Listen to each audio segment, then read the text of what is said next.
Bonjour, ici Christina Blais, bienvenue dans Mon Labo Cuisine. Aujourd'hui, je suis en train de faire du fromage ricotta maison. C'est la recette de ma mère et vous allez voir, c'est tellement pas compliqué faire du fromage ricotta maison et honnêtement, au niveau du goût, ça dépasse tout ce que vous pouvez acheter en épicerie. Alors, première étape, on fait chauffer le lait. C'est important d'amener la température du lait à 85 degrés Celsius environ. Et on doit le maintenir à cette température-là pour faire cailler le lait. Alors, je suis rendue au stade où j'ajoute du vinaigre. C'est un quart de tasse de vinaigre blanc. On peut utiliser du jus de citron, mais ça vient donner...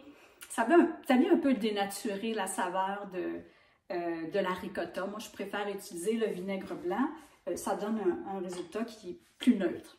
On l'ajoute un peu partout dans la casserole, comme ça. Et on va remuer, mais juste assez pour répartir le vinaigre de façon égale dans le lait. Alors, on doit laisser sur le feu 10, 15, 20 minutes pour donner la chance au caillot de se raffermir et de s'agglomérer. Donc, on maintient la température de la préparation entre 80 jusqu'à 88. Il ne faut surtout pas que ça bouille parce que le caillot va se défaire et le tour est joué. Alors voilà, ça fait 15 minutes que la ricotta est en attente et on voit que les protéines se sont bien agglomérées ensemble et le liquide jaunâtre qu'on voit, c'est le lactosérum. Maintenant, ça peut arriver que le liquide, le lactosérum, soit encore blanchâtre au lieu d'être translucide. Ça veut dire qu'il faut ajouter encore un peu de vinaigre. Parfois, il faut ajouter 1, 2 ou 3 cuillères à thé de plus pour arriver à tout faire coaguler les protéines. Donc, la ricotta est prête pour passer à la prochaine étape qui est l'égouttage. Pour égoutter, ça va prendre une passoire et quelque chose pour retenir le caillé. Alors, on peut prendre ce qu'on appelle le coton étamine ou le coton fromage, là, qui est un anglicisme. Mais moi, ce que j'aime bien prendre, c'est un sac qui est en nylon. Vous savez, les sacs qu'on trouve maintenant qui sont écologiques pour rapporter les fruits et les légumes à la maison. Alors, je prends ça. La double épaisseur est parfaite et on peut le laver et réutiliser. Alors, on tapisse la passoire avec ça. Et normalement, ça, c'est une opération que je fais dans l'évier. Donc, j'ai un plat pour recueillir le lactosérum parce qu'on ne va pas le jeter. Et je fais ça dans l'évier.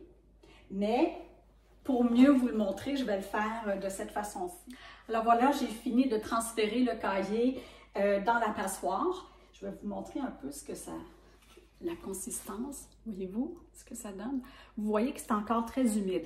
Alors justement, parlant de ça, c'est la durée de l'égouttage qui va déterminer la consistance finale de la ricotta. Si vous voulez une ricotta qui est plus crémeuse, plus humide en bouche, un peu plus mouillée, vous le laissez peut-être une dizaine de minutes. Si vous voulez une ricotta qui est plus ferme, qui est plus sèche, bien, vous pouvez laisser ça jusqu'à une demi-heure. Maintenant, qu'est-ce qu'on fait avec le lactosérum? Regardez la quantité que j'ai dans la casserole. J'en ai aussi au fond de ce plat-là. Ne le jetez pas, conservez-le et vous pouvez l'utiliser pour remplacer le bouillon dans des potages ou encore le lait dans des recettes comme les gâteaux, les muffins.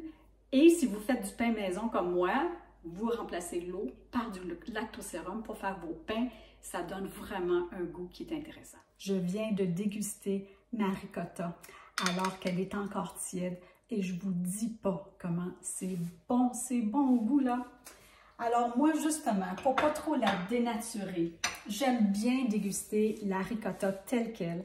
Je vais souvent me faire une tartine de ricotta pour déjeuner. C'est une bonne source de protéines, c'est très soutenant.